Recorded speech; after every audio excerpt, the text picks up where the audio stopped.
O silêncio na casa de Ricardo era pesado, coisa de gente muito rica. Não era só a ausência de barulho, era a ausência de vida.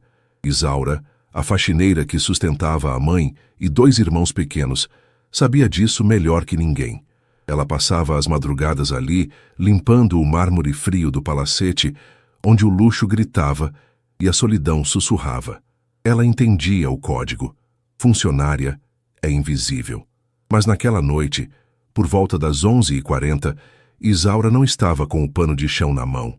Ela estava parada na porta de serviço e a respiração falhava no peito.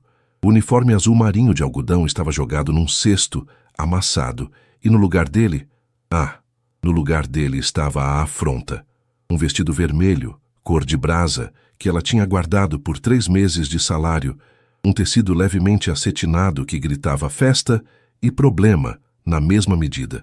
Aquele vestido não era só um pedaço de pano.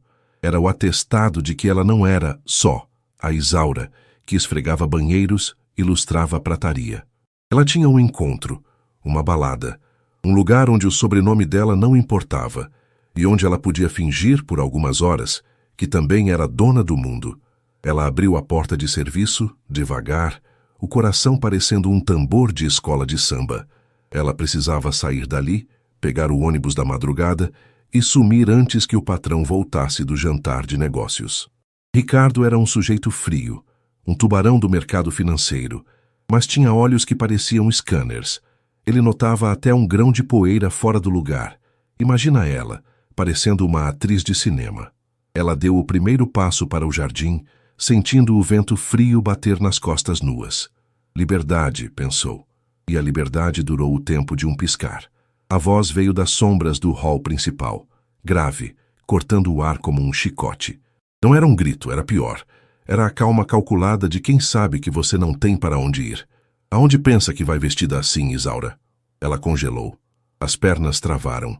Ricardo estava parado no topo da escadaria de carvalho, parecendo ainda maior e mais imponente sob a luz do lustre de cristal. Ele nem precisava descer.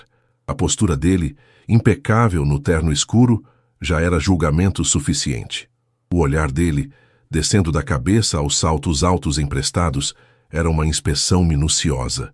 Aquele vestido vermelho, que era para ser a chave da sua noite, agora parecia um farol gritando a sua insolência no meio da escuridão. Ela era a funcionária. Ele era o dono do mundo que ela limpava.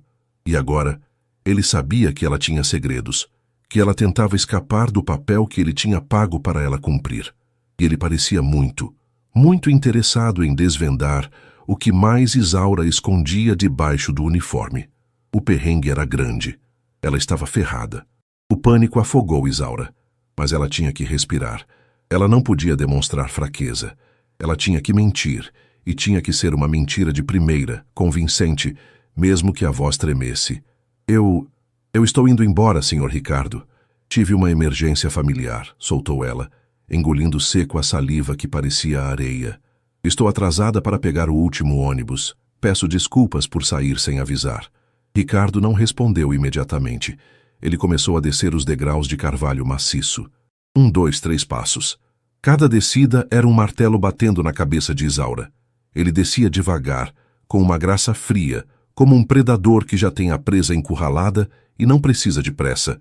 Quando ele chegou ao pé da escada, a diferença de altura era intimidadora. Ele não estava bravo, ele estava intrigado. E isso era muito pior. Emergência familiar, Isaura, ele repetiu, a voz perigosamente suave. Ele parou bem na frente dela, ignorando a mentira descarada. Os olhos dele não olhavam mais para os sapatos dela ou para o cabelo. Eles estavam fixos na alça fina do vestido vermelho, que mal segurava o tecido nas costas. Sabe, eu conheço a emergência familiar. É aquela onde você precisa sair correndo, suada, com o cabelo desgrenhado. Não é aquela onde você se veste para um tapete vermelho e usa perfume que custa mais do que o seu salário mensal, ele disse, inclinando levemente a cabeça. O hálito dele era de uísque fino e menta, e o cheiro do terno dele, de alfaiataria cara, a envolvia. Isaura sentiu o calor subir ao rosto. Ela queria se encolher, mas se recuasse 1 centímetro, ele ganharia a disputa de poder ali mesmo. Se for o caso, A emergência familiar é na passarela, não é, Isaura? Continuou ele, ignorando a tremedeira dela. Onde você pensava que eu estava, aliás? No jantar de negócios. E você, vestida para ser o jantar principal. A desorientação dela era total. Ele não estava falando sobre o trabalho. Ele estava falando sobre a identidade dela. Ele estava olhando para a Isaura que ela escondia, a mulher que sonhava em ser notada, em brilhar. Era como se ele tivesse rasgado o uniforme de faxineira com as palavras dele. O que você ia fazer com esse vestido, Isaura? Isso é mais do que só uma saída de emergência. Me diga a verdade, e talvez a gente consiga resolver esse pequeno desvio de conduta sem alarde, disse ele, estendendo a mão. E aqui veio o choque. Ele não tocou nela, mas tocou no tecido do vestido, bem na altura da cintura, onde o vermelho era mais vivo. O toque foi leve, quase acidental, mas queimou a pele dela. Não era um toque de patrão furioso, era um toque de avaliação. Você limpa esta casa todos os dias. Você conhece cada canto, cada segredo, cada rotina. Mas me diga, Isaura, ele sussurrou, aproximando-se ainda mais, a promessa proibida pendurada no ar. Você acha que eu não percebi que o seu brilho não combina com o esfregão? Ele deu um passo para trás, quebrando o contato físico, mas mantendo o contato visual. O ar pesado entre eles não era de demissão, era de algo muito mais complicado. Você tem duas opções agora. A primeira é manter a mentira da emergência, e amanhã de manhã você encontrará seus papéis de demissão na mesa da cozinha, por quebra de confiança. E a segunda, ele fez uma pausa dramática, deixando o silêncio preencher a sala, enquanto o lustre refletia nos olhos escuros dele, transformando-o em duas pequenas estrelas frias. A segunda é me contar para onde você realmente estava indo, vestida assim. Me contar qual é o seu segredo. E se o segredo for interessante, talvez a gente possa negociar não apenas o seu emprego, mas também o que mais você quer de mim. Isaura sentiu um nó na garganta. Ele não estava dando uma escolha moral. Ele estava oferecendo um pacto com o diabo, e a moeda de troca não era seu trabalho, mas a sua alma. Ela tinha que escolher entre a dignidade da rua ou o risco proibido daquela casa. E ela sabia, no fundo, que ele já tinha decidido que ela não ia sair dali naquela noite. Isaura não respondeu de imediato. Ela respirou fundo, puxando para dentro não apenas o ar, mas também a última gota de coragem que lhe restava. A dignidade era um luxo que ela raramente podia pagar. Mas ali, naquele vestido emprestado, com o cheiro caro da casa invadindo seus pulmões, ela decidiu que não aceitaria a humilhação do desespero. Se ele queria a verdade, ele teria, mas não de joelhos. Ela ergueu o queixo, e o brilho nos seus olhos escuros não era mais de medo, mas de um desafio frio. Ela não tinha nada a perder além de um emprego que pagava mal e um futuro incerto. E para Ricardo, que parecia ter tudo, aquele olhar era a primeira rachadura em seu castelo de vidro. A emergência era verdadeira, Sr. Ricardo. Ela começou, a voz firme, mas baixa, como quem confessa um crime. Só que não era médica, era financeira. Ela deu um passo à frente, diminuindo a distância que ele havia criado. Era uma audácia que ela nunca teria ousado em seu uniforme de trabalho. O vestido vermelho parecia dar-lhe uma armadura. Eu não estava indo visitar ninguém no hospital. Eu estava indo trabalhar, de novo, em outro lugar. Ricardo piscou, a surpresa substituindo a frieza. Ele esperava um amante, um vício, talvez uma dívida de jogo. Ele não esperava trabalho. E que tipo de trabalho exige um traje de gala às 10 da noite, Isaura?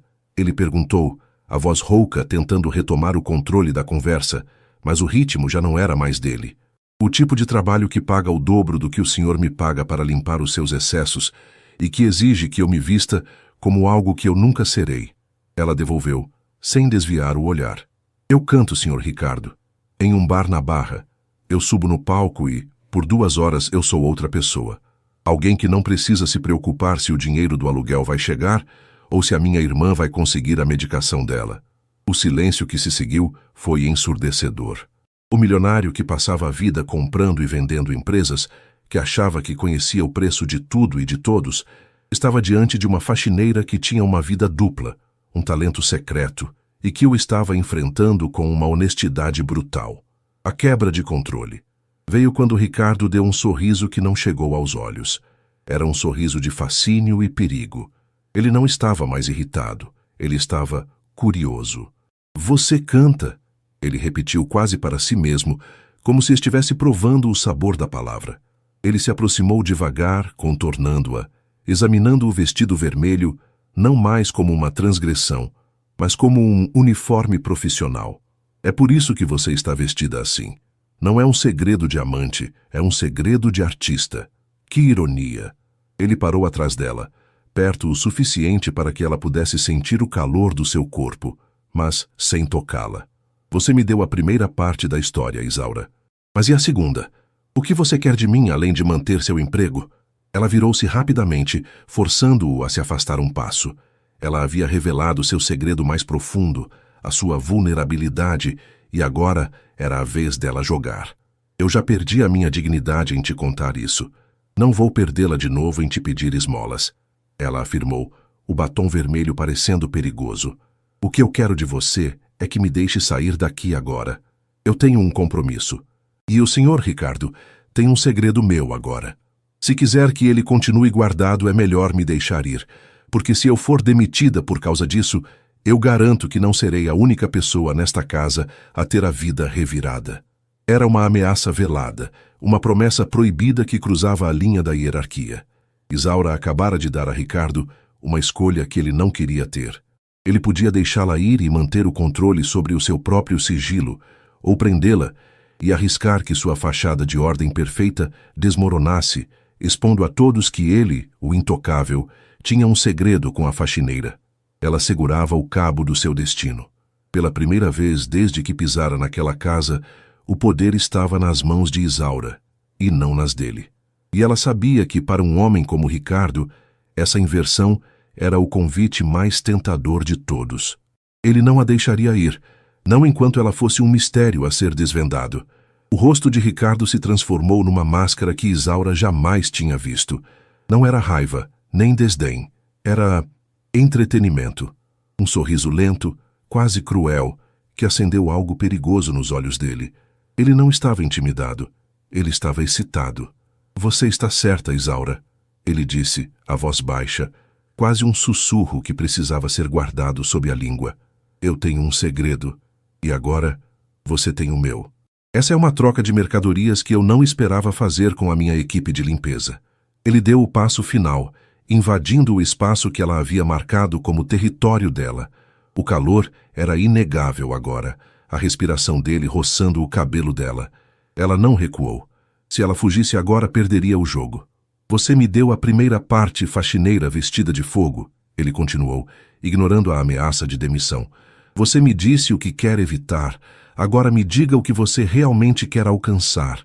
Esse compromisso, onde é? E por que o vestido vermelho? A pergunta era um anzol. Ele não estava perguntando se ela ia, mas sim para onde. Ele havia aceito a premissa de que ela não era mais apenas a funcionária. Ela era a cúmplice dele, a guardiã do seu segredo. E, portanto, a única pessoa na casa que realmente o via. Isaura sentiu um tremor percorrer sua espinha, uma mistura de medo e a adrenalina doce de estar ganhando. Ela tinha que manter a compostura, mesmo sabendo que o plano dela de sair silenciosamente havia acabado. Eu não vou te dizer. É um assunto pessoal e não envolve esta casa, ela respondeu, tentando soar firme, mas o cheiro do perfume caro dele estava desorientando. Ricardo levou a mão lentamente à maçaneta da porta de entrada, mas não a abriu. Ele a olhou de cima a baixo, demorando-se no decote do vestido que mal estava dentro das regras. Agora, envolve. Você se tornou um risco para mim, Isaura. Um risco que eu não posso me dar ao luxo de ignorar. Se você sair por aquela porta sozinha, eu não terei controle sobre a narrativa. Ele pausou, e o sorriso dele se alargou, convidando-a para o abismo. Você me deu uma escolha. Eu te dou outra. Ou você me conta onde vai e eu te levo, garantindo que não fará nada estúpido que me prejudique. Ou você não sai daqui. Nunca mais. A quebra de controle foi total. Ele estava de fato a impedindo de ir, mas a maneira como ele propôs a solução era o perigo real. Ele não estava a detendo como patrão, mas como um parceiro forçado. Isaura engoliu em seco. Ela tinha um compromisso importante com a tia dela, Um evento simples na periferia, algo que Ricardo nunca deveria ver. Levar Ricardo para a Zona Leste seria como levá-lo para outro planeta. Era a revelação de seu mundo real, a parte dela que ele não podia comprar ou tocar. Você não está falando sério, ela murmurou, a voz quase sumindo. Estou falando muito sério. Você acendeu um fogo aqui, Isaura. Agora vamos ver para onde ele pode nos levar. Ele estendeu a mão, não para tocá-la, mas para convidá-la a colocar a mão na dele. O primeiro open loop estava aberto. Se ela pegasse aquela mão, eles estariam saindo juntos, no carro dele, rompendo todas as barreiras sociais e, mais importante, rompendo a barreira da segurança de Ricardo. O vestido vermelho parecia ainda mais inadequado para a favela, mas agora, com Ricardo ao seu lado, ele parecia um uniforme de batalha. É longe, ela sussurrou, vencida, mas também curiosa. Ela o queria perto. E é simples, você não gostaria. Eu decido o que eu gosto, ele respondeu. E a voz dele era uma promessa proibida. E eu gosto de problemas. Onde vamos, Isaura? Ela cedeu, sentindo o peso da sua própria ousadia. Vila Rosário. É um aniversário. Ricardo não piscou. Ele pegou a chave do carro do bolso, o som do metal sendo o único ruído a quebrar o silêncio tenso da sala. Ele abriu a porta para ela. Vamos então. Mais um aviso, Isaura. Se sairmos, voltaremos juntos. E depois disso, não existirá mais empregada e patrão. Apenas cúmplices. Ela saiu da mansão de vidro, o vestido vermelho brilhando sob o sol da tarde, ao lado do milionário em seu terno impecável. A caça inicial havia começado, mas a presa era a reputação de ambos. Que o destino, que deveria ser um simples aniversário, agora era o palco onde o segredo deles seria selado. Isaura olhou para o céu. Ela tinha saído para um compromisso. Agora, ela estava embarcando em uma rebelião. E ela mal podia esperar para ver o que aconteceria quando a luxuosa Mercedes preta de Ricardo parasse na porta de sua humilde tia. O interior da Mercedes-Benz era forrado de silêncio caro. Era um silêncio que Ricardo pagava para ter em sua vida. Mas agora, ao lado de Isaura, era um silêncio sufocante, cheio de palavras não ditas e a ameaça iminente da catástrofe. O trajeto foi a ponte entre a realidade e a loucura. Enquanto o carro deslizava para fora da Barra da Tijuca, deixando para trás os condomínios murados e os seguranças uniformizados, Ricardo tentou respirar o ar rarefeito da cumplicidade. Ele notou que a mão dela, que antes segurava o cabo da vassoura, agora estava apertada na lateral da saia do vestido, os nós dos dedos brancos. Você está arrependida? Ele perguntou, a voz baixa, quase um sussurro. Isaura virou o rosto para ele. O sol da tarde batia nela, e o brilho do tecido vermelho era quase indecente contra o couro preto do banco. Não, estou aterrorizada. Mas não, Ricardo, eu não estou arrependida. E é isso que me assusta.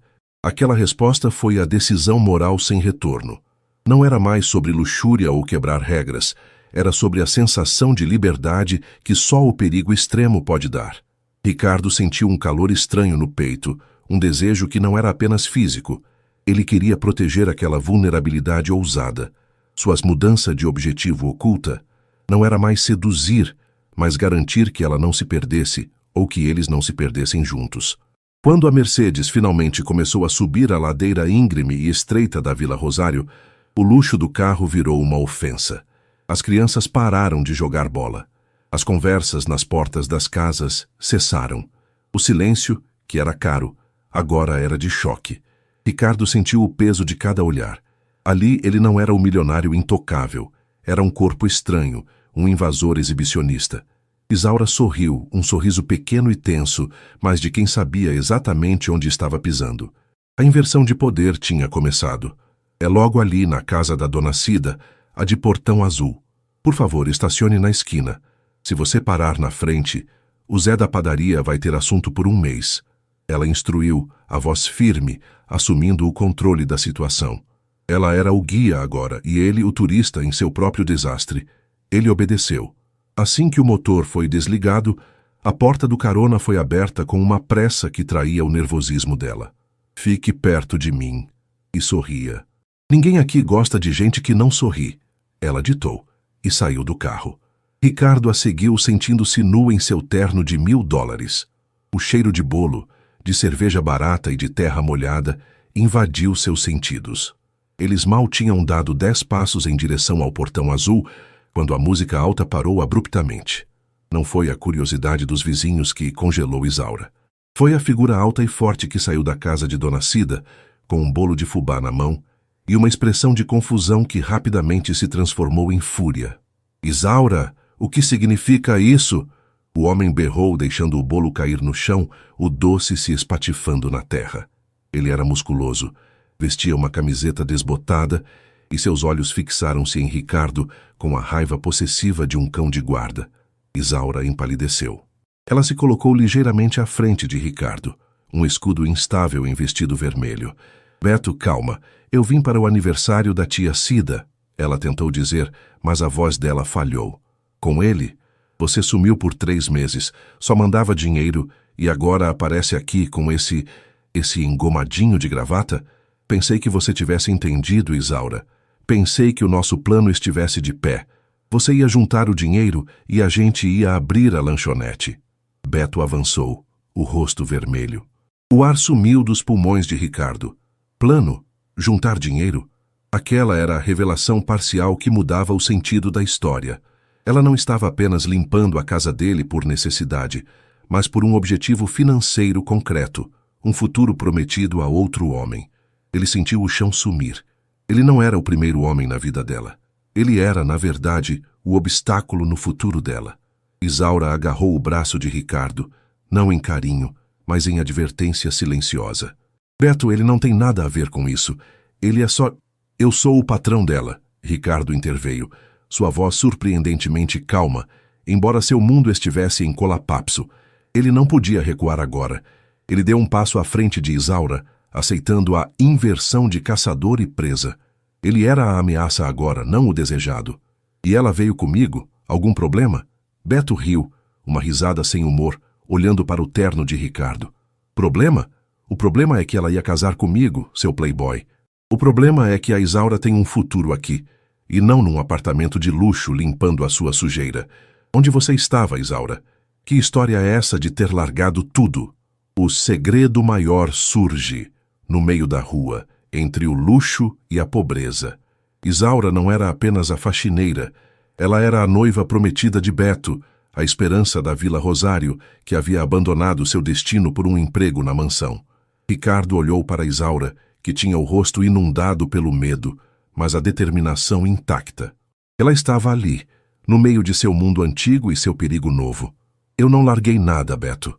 Eu decidi", ela disse, a voz finalmente voltando. Ela olhou para Ricardo, um desafio silencioso, uma nova promessa. "Eu decidi que não sou de ninguém, e meu futuro não é aqui." A tensão era palpável. A multidão antes silenciosa agora murmurava. Ricardo sabia que tinha que sair dali, mas não sozinho. Ele tinha que levá-la. Ele tinha roubado algo mais valioso do que um empregado. Ele tinha roubado o futuro de um homem.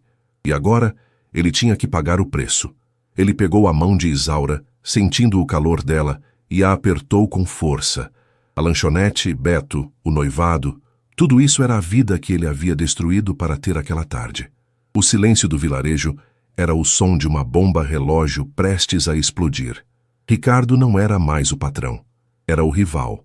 E a caçada que ele pensou ter iniciado havia se tornado uma fuga desesperada.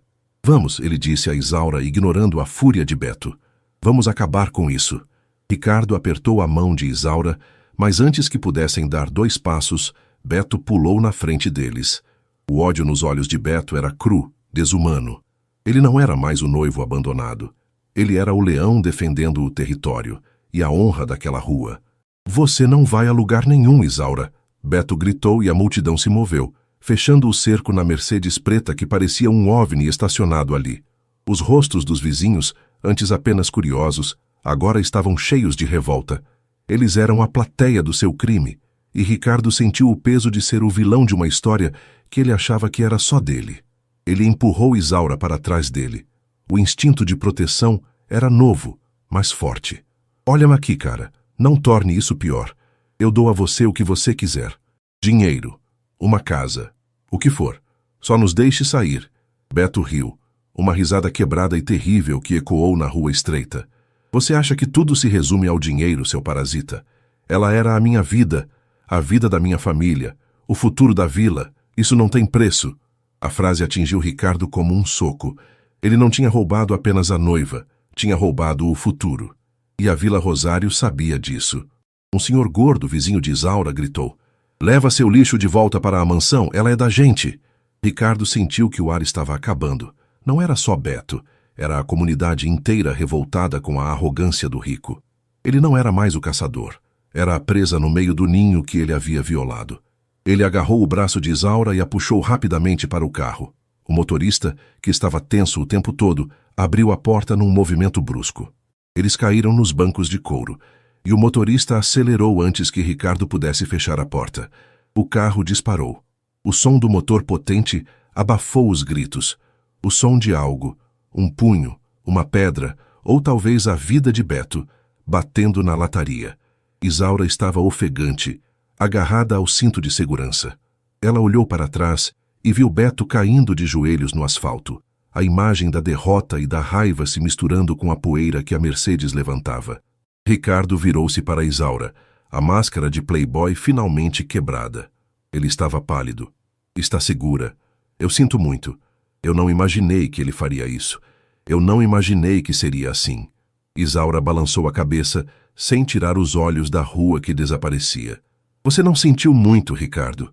Você só não se importou. Você me tirou de lá, mas você me tirou de tudo." A dor dela era profunda. Não só pelo noivo abandonado, mas pelo peso social que ela carregava. "Eu era a promessa, Ricardo." Ela continuou a voz baixa, quase um sussurro de luto. "Aqui ia sair daqui, mas aqui ia lutar. Aqui ia trazer o dinheiro de volta e reformar a casa da minha mãe. Beto não precisava de mim só por amor. Ele precisava de mim para manter a honra da vila. Eu era o símbolo. E agora eu sou a traidora." Ricardo absorveu aquilo. Ele não roubou a noiva. Ele roubou o símbolo de esperança. O problema não era um romance proibido. Era uma guerra de classes que ele havia começado com um beijo. Ele pegou o telefone, o instinto de controle voltando. A primeira coisa a fazer era gerenciar o dano. "Vamos para a minha cobertura. Ninguém vai te achar lá. E eu vou ligar para o meu advogado. Vamos abafar isso com acordos de confidencialidade." Isaura o interrompeu, o tom frio e decidido. Ela finalmente olhou para ele, e havia uma nova determinação ali, que superava o medo. "Não. Se você for me proteger, não vai ser com o seu dinheiro. Você vai me proteger com a verdade. Você tem que me levar para onde ninguém mais pode me machucar, e onde o seu poder não seja a única coisa que importa." Ele olhou para ela confuso. "Onde é isso?" "Eu sou Ricardo Valença, não há lugar que eu não possa comprar." Ela sorriu, um sorriso triste, mas determinado, que beirava a ironia. "Leva-me para o lugar onde você esconde os seus segredos mais sujos, Ricardo. Aquele que nem o seu pai sabe.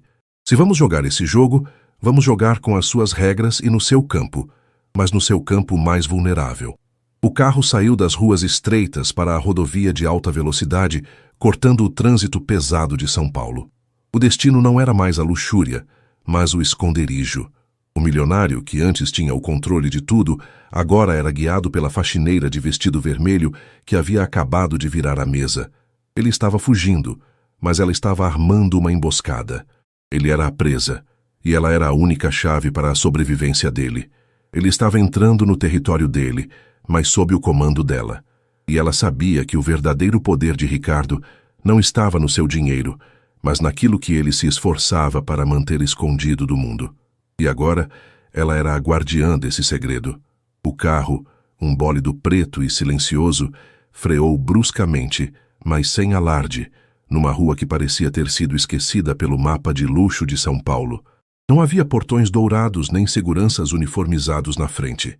Era um galpão grande, de tijolo aparente e janelas escuras, mas que denunciava, pela descrição das câmeras e das antenas de comunicação, que ali estava escondida uma riqueza tecnológica muito maior do que a arquitetônica. Parecia um bunker elegante, um lugar feito para sumir sem desaparecer. Isaura olhou para Ricardo, que desligava o motor. O milionário estava pálido. Essa palidez não vinha do medo da polícia ou da imprensa. Vinha de uma dor antiga que ele havia mantido trancada. É aqui, ele sussurrou, a voz rouca, quase irreconhecível. Ele abriu a porta para ela, agindo no piloto automático, mas ela parou. O que é este lugar, Ricardo? Seja honesto pela primeira vez na sua vida. Ele mordeu o lábio, os olhos fixos na fachada cinzenta. Este é o lugar que eu construí quando pensei que podia ser outra pessoa. É a Fundação Arca. É onde eu ia investir em tecnologia limpa, em projetos sociais, não com o nome Valença, mas com o meu, antes de o meu pai me dar o ultimato. O silêncio que se seguiu pesou mais do que qualquer grito. Ali estava a traição silenciosa. Não era uma amante, não era um desvio de dinheiro. Era a traição que ele cometeu contra si mesmo. Seu pai te impediu de fazer o bem? Perguntou Isaura, a voz baixa. Ela estava processando a informação, vendo a rachadura na armadura Valença. Ele não impediu. Ele me humilhou. Ele disse que eu era um idealista patético, que o meu dever era com o nome, com o império financeiro. Ele me deu a escolha, o dinheiro dele e o poder, ou a arca e a pobreza moral que ele dizia que viria com a caridade desorganizada. Eu tinha 20 e poucos anos. Eu escolhi o dinheiro. Escolhi ser o Ricardo que o mundo conhece, e tranquei este lugar como um túmulo para o jovem idiota que queria mudar o mundo. Ali, naquele asfalto frio, a inversão de poder foi total. O medo dela havia evaporado. O medo dele, o verdadeiro, era de que ela o visse. E ela viu. Ela cruzou o segundo limite moral ao não ter pena, mas sim exigir ação. Então, não vamos fugir. Não vamos usar a arca como esconderijo, disse Isaura, caminhando até a porta de metal reforçado. Vamos usá-la como um laboratório. Se você escolheu o dinheiro, agora você vai usá-lo para lutar pelo que realmente importa. Você está me protegendo? Ótimo. Mas agora você vai usar esse seu poder, esse seu nome, não para abafar a história, mas para desmascarar o canalha que está por trás de tudo isso. Ricardo a seguiu para dentro, o passo lento. A fundação estava impecável por dentro, cheia de equipamentos de última geração e silêncio. Um silêncio de promessas quebradas. Ele olhou para Isaura, que já estava ligando os computadores na sala de controle. Ela não estava mais fugindo. Ela estava montando um quartel-general. Você está me obrigando a usar a única coisa que eu enterrei, ele disse, a voz quase um lamento. Você enterrou a sua dignidade, Ricardo. Agora vamos desenterrá-la e usá-la como arma. Ela se virou, a luz fria dos monitores iluminando o vestido vermelho. Ali, naquele ambiente tecnológico e vazio, o milionário que havia comprado o mundo se viu confrontado com a perda de sua própria alma. Ele não se importava mais com o ex-patrão dela. Ele se importava com o que ela faria, com a verdade que ele lhe havia entregado. Ele havia fugido da justiça e da imprensa, mas não podia fugir do olhar dela. O clímax psicológico se instalou. Não haveria luta física, apenas a batalha de quem ele seria dali em diante. Ele era o rei destronado, e ela era a nova estrategista, a única que conhecia a fraqueza do Império Valença. Ele estava no seu território, mas ela era quem mandava. E ele sabia que, para protegê-la, ele teria que destruir tudo o que o seu pai havia construído. E isso incluía, em parte, o próprio Ricardo. O jogo acabara. A guerra, no entanto, estava prestes a começar. Ele respirou fundo, fechando os olhos. Se ele fosse cair, seria de pé. O que eu faço agora, Isaura? Diga-me, você tem o controle. Vamos começar com o básico, ela disse, os dedos rápidos no teclado. Vamos descobrir quem realmente queria te derrubar. E por que a chantagem era apenas o começo. E vamos usar cada centavo da sua fortuna para isso. Você vai ser o caçador. Eu serei a isca. E o mundo vai conhecer o verdadeiro rosto do poder. A imagem final era dela, sentada na cadeira de couro, com a tela do computador refletida em seus olhos, parecendo a CEO de uma corporação de vingança. Ricardo Valença estava de pé, ao lado dela, um guarda-costas caro e submisso. O eco daquele momento era a certeza. O preço do amor proibido seria a perda de tudo que o dinheiro dele representava. A faxineira de vestido vermelho estava prestes a explodir a cidade de São Paulo. Os dias seguintes foram uma neblina de cafeína, códigos e ligações criptografadas. Isaura não dormia. Ela processava. Aquele computador, antes uma ferramenta de diversão para o milionário, virou o centro de comando de uma guerrilha digital. Ela usava os contatos de Ricardo como chaves, destrancando portas que nem ele sabia que existiam. E a cada porta aberta, a verdade ficava mais suja. Não era só a imprensa ou um rival de mercado. Era a família. Era o primo de Ricardo, Marcelo, que sempre invejou o trono Valença e que silenciosamente arquitetou a chantagem, usando a dívida antiga do pai dele como munição. A podridão vinha de dentro. Ricardo assistia, em choque mudo. Ele achava que conhecia a maldade, mas essa era uma maldade fria, calculada, que usava a lealdade como disfarce. Ele estava vendo o império de seu pai ruir, não por um ataque externo, mas por câncer interno. E Isaura era a cirurgiã implacável. "O que faremos com Marcelo?" perguntou Ricardo, a voz rouca, sem o antigo tom de comando. Ele estava vestido com roupas simples, sem grife, pela primeira vez na vida. Isaura nem sequer o olhou. Seus olhos estavam fixos no monitor, onde a conta bancária de Marcelo pulsava em vermelho. "Vamos fazer o que você não fez a vida inteira, Ricardo. Vamos mostrar que o dinheiro não compra a impunidade." A inversão de papéis era total. Ela não era mais a faxineira que vestia o vermelho para sentir-se viva. Ela era a juíza que vestia a armadura da vingança. E Ricardo era o braço forte, o executor de ordens. O plano era arriscado. Eles vazariam os documentos de Marcelo para a imprensa internacional, mas para provar a veracidade da origem do dinheiro sujo, teriam que, primeiro, expor a forma como a fortuna Valença foi construída, com evasão, manipulação e suborno. O limite moral foi cruzado sem aviso prévio. Para destruir o inimigo, Ricardo teria que destruir a si mesmo. O clímax não foi um tiro ou uma perseguição. Foi o som do clique final no teclado de Isaura, enviando a bomba de informações. O mundo acordou em chamas. São Paulo parou. Os jornais digitais e impressos estampavam a mesma manchete. O Império Valença não existe mais. A verdade veio em camadas. Primeiro a fraude de Marcelo, depois a corrupção estrutural da família e, finalmente, a confissão de Ricardo sobre seu próprio desvio. Ele não foi preso pois agiu como denunciante, mas o preço foi a aniquilação completa do seu status. Ele usou cada centavo para pagar advogados, indenizar alguns prejudicados, uma tentativa desesperada de limpar a mancha e garantir que a empresa fosse dissolvida, não herdada. A consequência foi imediata e irreversível. Ricardo Valença, o milionário, tornou-se um fantasma legal. Seu nome estava ligado à maior queda da história corporativa do país. Ele perdeu todos os seus bens públicos, mansões, carros, iates. O dinheiro que sobrou cabia em uma conta suíça escondida, o suficiente para recomeçar, mas sem o glamour. A derrota não foi financeira, foi de identidade. O homem que se definia pelo poder do sobrenome Valença não existia mais. Ele era apenas Ricardo, um homem com um passado criminoso e uma mulher perigosa ao lado. Meses depois, eles estavam em uma casa alugada e modesta, de frente para o mar, em um país onde ninguém falava português. Não havia empregados, não havia luxo, apenas o cheiro de maresia e a tensão silenciosa. Isaura estava na cozinha, vestindo um jeans e uma camiseta branca, cortando cebolas. Não havia nem sinal do vestido vermelho. Ela havia fechado todos os open loops. Marcelo estava respondendo a processos.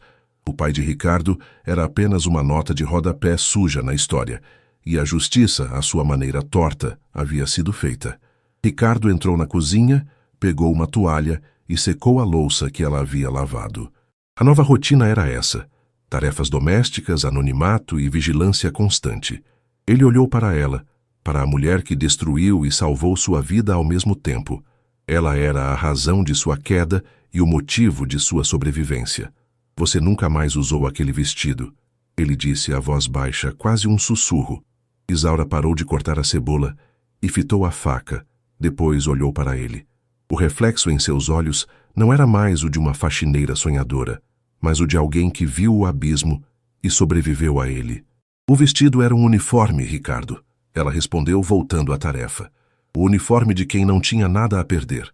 Agora eu tenho você e a responsabilidade de te manter vivo. Este é o meu novo uniforme."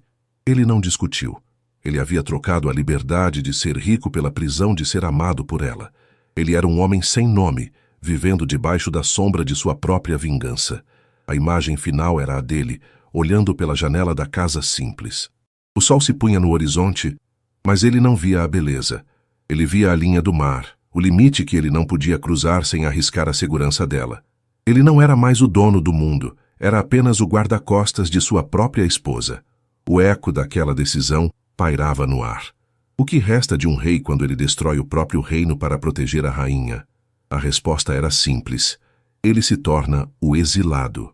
E o exílio era o preço do amor proibido.